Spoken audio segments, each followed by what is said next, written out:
दोस्तों नमस्कार।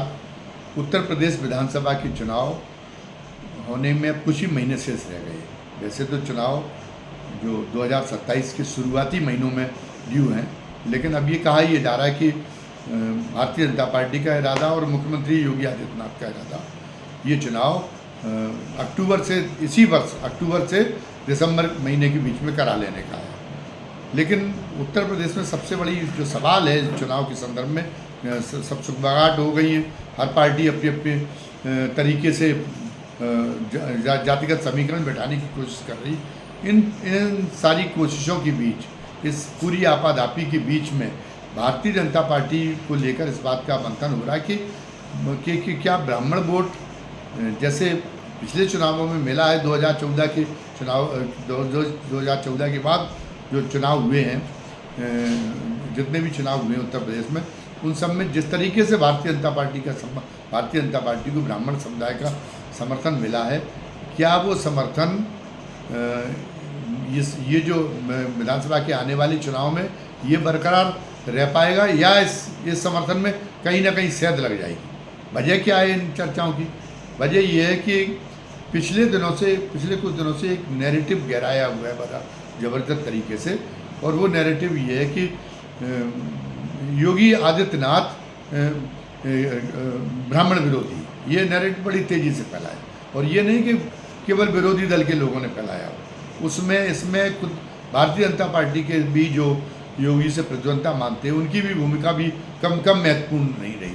और उसका नतीजा ये हुआ कि हर जो विरोधी दल है वो ब्राह्मण वोटों को अपने पाले में खींचने के लिए ललचा रहा। हर जो भारतीय जनता पार्टी का हर विरोधी दल है वो ललचा रहा ब्राह्मण समुदाय की तरह, वो ब्राह्मण समुदाय की ओर। और जैसे अब मायावती जी हैं, वो एक ज़माने में बहुजन समाज पार्टी का क्या नारा क्या हुआ करता था, हम उसकी चर्चा नहीं करना चाहते, लेकिन आज जो है उनके मन में ब्राह्मणों के प्रति बड़ा दुलार जो है बड़ा दुलार उमड़ रहा है उनके मन में। वो अगर ब्राह्मणों के को आहत करने वाली कोई भी घटना होती है, तत्काल वो जो है ब्राह्मणों के पक्ष में अपने आप को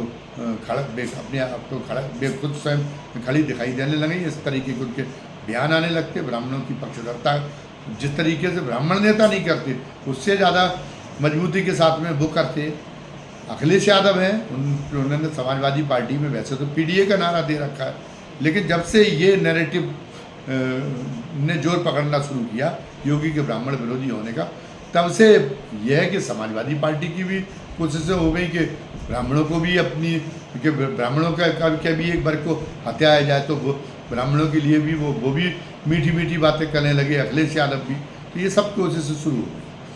अब योगी आदित्यनाथ का कि जहाँ तक प्रश्न है कि वैसे तो उनका एक गोरखपुर की जो राजनीति है, वो भले ही उसमें ब्राह्मण वर्सेस ठाकुर राव, मठ वर्सेस जो ठाकुर माने मठ जिसके मठाधीश्वर हैं योगी आदित्यनाथ, वो मठ, और एक तरफ दूसरी तरफ ताकि हरिशंकर तिवारी जो अब दुनिया में नहीं रहे, उनकी अगुवाई में जो ब्राह्मण का गोरखपुर में पूरा एक होल्ड रखने वाला तबका था। तो उनके बीच में एक बहुत लंबा टकराव का, कई दशकों से टकराव चलता रहा, और अभी भी उस टकराव की जो खरोंचे हैं, उसके जो घाव है, वो अभी भी मुदे नहीं है। लेकिन ये गोरखपुर की राजनीति तक का वैसा है। वो गोरखपुर की राजनीति में तो फिर उन्होंने अकेला उनका ही नहीं, उससे प्रताप शुक्ला के चक्कर में टकराए, तो उन्होंने प्रताप शुक्ला को भी योगी ने ठिकाने लगाने का काम किया, और भी तमाम सारे ब्राह्मण नेताओं से अदावत चली। लेकिन मुख्यमंत्री पद की कुर्सी पर बैठने के बाद व्यापक रूप से कहा कुछ भी जाए, ऐसा कोई काम नहीं किया योगी ने, जिससे ये जो नैरेटिव फैलाया जा रहा है, इस नैरेटिव की सच्चाई बहुत हद तक मानी जा सके। कोई इक्का दिक्का कुछ प्रसंग हो सकते हैं, लेकिन बहुत ज़्यादा नहीं, क्योंकि योगी भले ही जो उनका जो वो आते हैं गोरखनाथ पंथ से, गोरखनाथ पंथ का अलग ही दृष्टिकोण रहा हो, लेकिन जहाँ योगी आदित्यनाथ है, वो पूरी तरह से एक तरह से जो सनातनी माने जो वर्ण व्यवस्था में, जो एक तरह से ब्राह्मणवादी धर्म में जो विश्वास रखने वाले, जो ब्राह्मणवादी धर्म के विश्वास है, उन विश्वासों को मजबूत करने में योगी सरकार ने हमेशा योगदान दिया। और उससे निश्चित रूप से है कि वो सारे ऐसे जो सारे प्रयास हैं मंदिर बनवाने का काम हो, चाहे जो इससे ब्राह्मण धर्म से जुड़े हुए जो आस्था के बड़े केंद्र हैं, जो तीर्थ स्थल हैं, उन तीर्थ स्थलों के को सजाने संवारने का काम हो, और जो है चाहे हर एक जगह रामचरितमानस की और ज़्यादा प्रचार प्रसार कराने के लिए सुंदरकांड बचवाने का, हर जिले को पैसा भिजवाने का काम हो, ये सारे काम उन्होंने उससे ये किए हैं कि जो है कि उससे एक तरह से ब्राह्मणों को से संतोष ही न महसूस हो, बल्कि ब्राह्मणों को महसूस हो कि उनके लिए बहुत सारा काम किया जा रहा है। वरना तो ये था कि उसके पहले तो भारतीय जनता पार्टी से जब से ये राम जन्मभूमि आंदोलन शुरू हुआ था, जब से विश्व हिंदू परिषद की अगुवाई शुरू हुई थी, तो तब से जहाँ तक ब्राह्मणों का सवाल है तो उसमें पहले ये माना जाता था कि पहले कथा वाचने का काम और या जो धार्मिक करने का काम, ये धार्मिक क्रियाएं कराने का, प्रवचन करने का काम, इस पर ब्राह्मणों का एकाधिकार समझा जाता। लेकिन भारतीय जनता पार्टी ने इसके पहले किन लोगों को प्रतिष्ठा दी जो गैर ब्राह्मण थे। जैसे अगर हम ये देखें कि राजनीति में उन्होंने धर्म के कोटे से किनको आगे बढ़ाने का काम किया, तो कोई ब्राह्मण चेहरा हमें नज़र नहीं आता। वो तो पॉलिटिकल उसका अपना एक प्रोफाइल था, तो इसकी वजह से तो वो उन ब्राह्मणों को तो आगे बढ़ने का मौका मिला। लेकिन बाकी तो ये है कि चाहे साक्षी महाराज हो, चाहे वो चिन्मयानंद हो, चाहे योगानंद सरस्वती हो, जितने भी धर्म के कोटे से जितने भी बीजेपी के जरिए सांसद विधायक बने, उनमें ज़्यादातर चाहे वो उमा भारती हो, चाहे साध्वी रंजन ज्योति हो, सब गैर ब्राह्मण थे। तो एक तरह से ये अगर कहा जाए तो अन्यथा नहीं होगा कि भारतीय जनता पार्टी ने जो और विश्व हिंदू परिषद ने इस बात को स्वीकृति दिलाने का काम किया कि नहीं, अगर भक्ति भावना है तो जो दूसरी जो गैर ब्राह्मण समाज के जो अगर संत हैं तो उनको भी मान्यता, उनको भी वो श्रद्धा प्राप्त हो सकती है, उनको भी ऊंचा स्थान प्राप्त हो सकता है, और प्रवचन करने का, धार्मिक ग्रंथों को पाठ करने का किसी को भी अधिकार है। उमा भारती तो बहुत अच्छा बोलती थी, रामचरितमानस में बहुत अच्छी कथाएं सुनाती थी, कभी आपत्ति नहीं हुई। लेकिन अभी हाल में क्या हुआ कि योगी आदित्यनाथ की सरकार के समय इटावा में एक गैर ब्राह्मण समाज के लोग ब्राह्मणों के गांव में कथा बाँचने के लिए गए थे। कथा बाँचने में उनकी कोई अशुद्धि नहीं कर रहे थे, लेकिन उनकी जाति पता चल गई, तो उस पर इतना अपमंडल हुआ कि कहा यह जाता है कि उनके ऊपर पेशाब का छिड़काव तक कर दिया गया, उनको तमाम तरीके से अपमानित कर दिया गया। तो उस पर योगी सरकार ने उस मामले में लेके उन्होंने जो कार्रवाई की, जो योगी सरकार ने जो कदम उठाए, वो कदम इस धारणा को मजबूत करने वाले थे कि नहीं, प्रवचन करने का काम, धार्मिक कथाएं, धार्मिक ग्रंथ पढ़ने का काम, धार्मिक ग्रंथ सुनाने का काम, ये केवल ब्राह्मण समुदाय का अधिकार है। तो इस नाते ब्राह्मणों को उनके प्रति कृतज्ञ होना चाहिए। लेकिन ये जब पहले जो पुलिस कर्मियों की हत्या वाला जो बेकाबू था, मैं पिछले विधानसभा का एनकाउंटर हुआ था, तो तभी ब्राह्मणों के वर्ग में नाराजगी हो गई थी। लेकिन इसके बावजूद भी 2022 के चुनाव में मैं अंततोगत्ता ब्राह्मणों ने नाराज होते हुए भी वोट भारतीय जनता पार्टी को दिए थे, और ये जानते हुए भी कि यो भारतीय जनता पार्टी को अगर फिर से बहुमत मिलेगा तो योगी ही फिर से बहुमत होंगे। लेकिन पर नाराजगी तो उस समय थी। लेकिन अब उसके बाद में फिर आए, फिर थोड़ा इसमें उस नाराजगी में लीपापोती हुई, और एक तरह से वो स्मृतियाँ धुंधली पड़ गई विकास दुबे की एनकाउंटर वाली।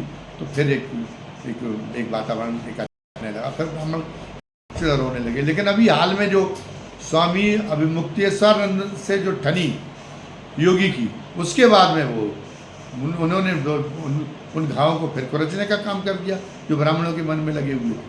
और उसमें तो उनके जो उप मुख्यमंत्री योगी के ब्रजेश पाठक, उन्होंने भी बड़ी भूमिका निभाई। अब स्वामी अभिमुक्तेश्वरानंद के साथ में जो बटुक थे, तो ये कहा गया कि योगी की पुलिस ने उन बटकों की चोटियाँ तान कर उनकी पिटाई की, उनकी चोटियाँ खींचना, ये तो ब्राह्मण ये बर्दाश्त कर ही नहीं सकते। तो ब्राह्मणों को इस बात की पीड़ा थी, और वो पीड़ा हो सकता है कि थोड़ी हल्की रहती। लेकिन उप मुख्यमंत्री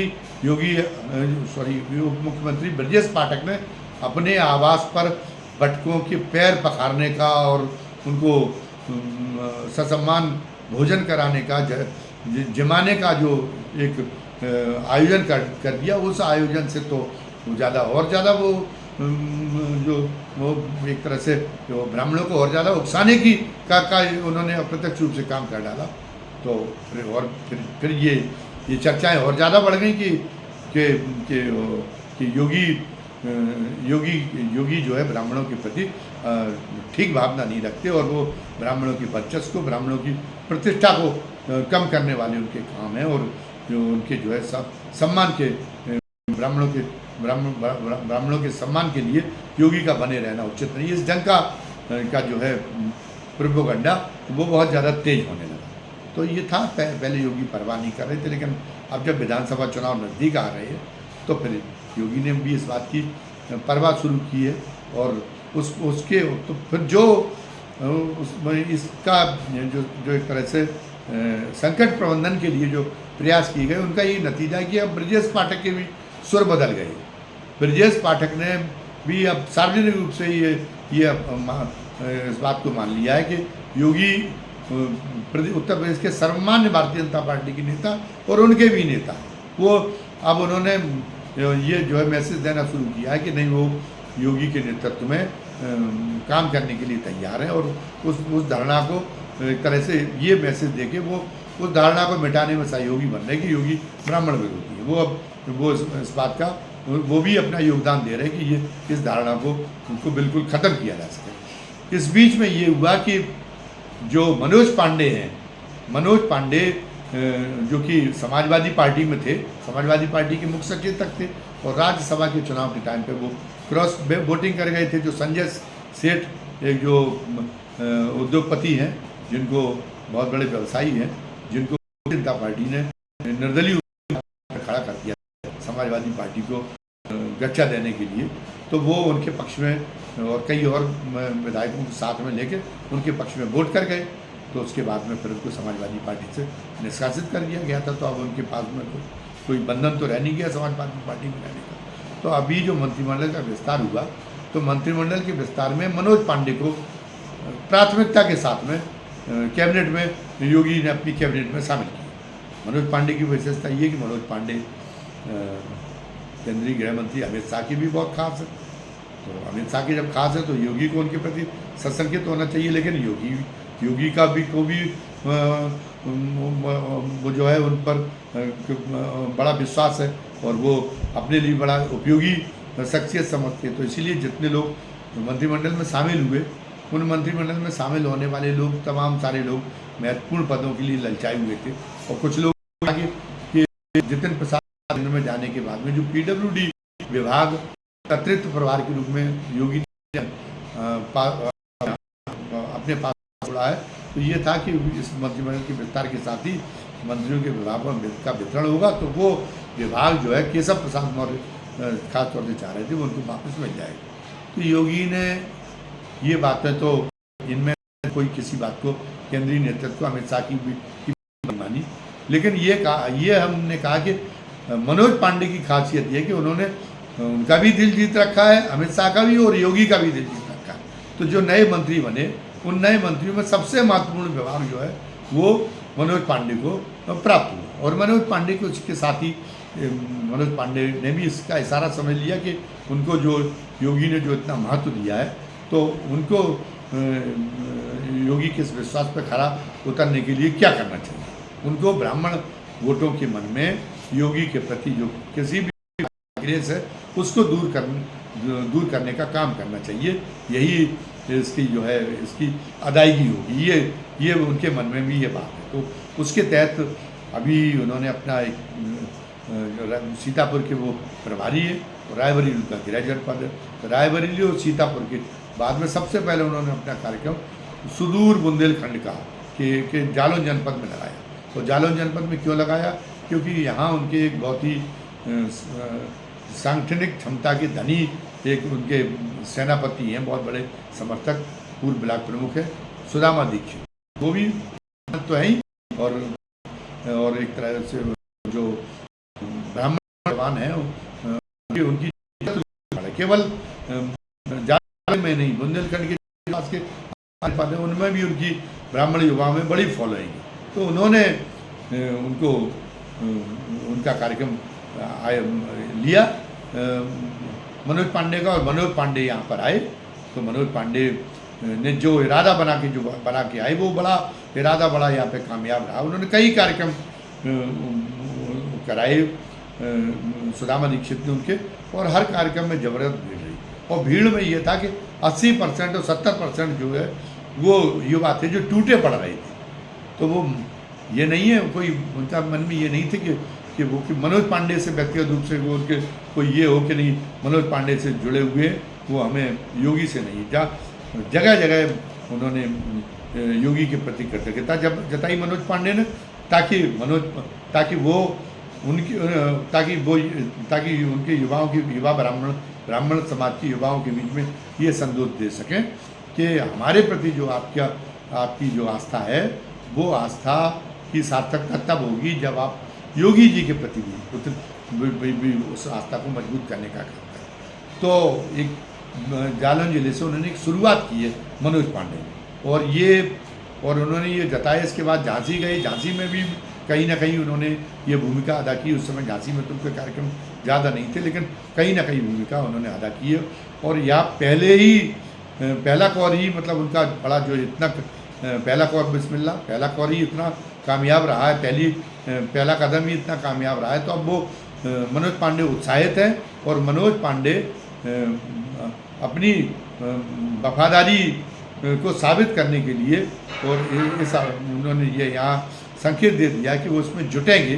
प्रदेश के लगभग सभी जिलों में ब्राह्मण समाज में जो उनको योगी के प्रति एक नया विश्वास, एक नई भावना पैदा करने की जो है के लिए एक अभियान चलाने का काम करेंगे। निश्चित रूप से एक भारतीय जनता पार्टी की एक ऐसी एक रणनीति की जो रंग लेती दिखाई दे रही है, और चुनाव तक होते होते ये जो टाँपती रह जाएं, जो ब्राह्मणों के लिए ललचा रही हैं अन्य पार्टियां, और पूरा और ब्राह्मण फिर पिछले चुनावों की तरह ही योगी के पक्ष में ये लामबंद हो जाए, या भारतीय जनता पार्टी के पक्ष में लामबंद हो जाए, तो कोई आश्चर्य नहीं होगा। फिलहाल ये काम जो हो रहा है, ये योगी आदित्यनाथ का खास तौर से और पूरी भारतीय जनता पार्टी के बहुत बड़े सिरदर्द को दूर करने वाला काम है। धन्यवाद। जय हिंद, जय भारत।